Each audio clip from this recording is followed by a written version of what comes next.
বাইরে যা গরম, একটু তো রিফ্রেশিং কিছু বানানোই যায়। সব সময় কি বাইরের কোল্ড ড্রিঙ্কস, আইসক্রিম এগুলো তো খাবার ঠিক না, না?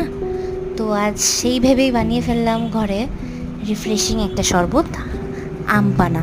তো প্রথমে মা দেখতেই পেলে আমটাকে ভালো করে সিদ্ধ করে নিল, একটা আমই নিয়েছে। তারপরে আমের কাঠটা বার করে নিল। তারপর আমরা গ্লাস নিয়ে গ্লাসের মধ্যে আমের কাঠটা দিয়ে দিলাম পরিমাণ মতো। তারপর আখের গুড় দিলাম। তো আমরা এখানে আখের গুড়টা কেন ইউজ করছি, খেতেও ভালো লাগে, তাছাড়া আমরা চিনিটা খাই না বলতে পারো, ওই জন্য স্কিপ করে দিলাম চিনিটাকে।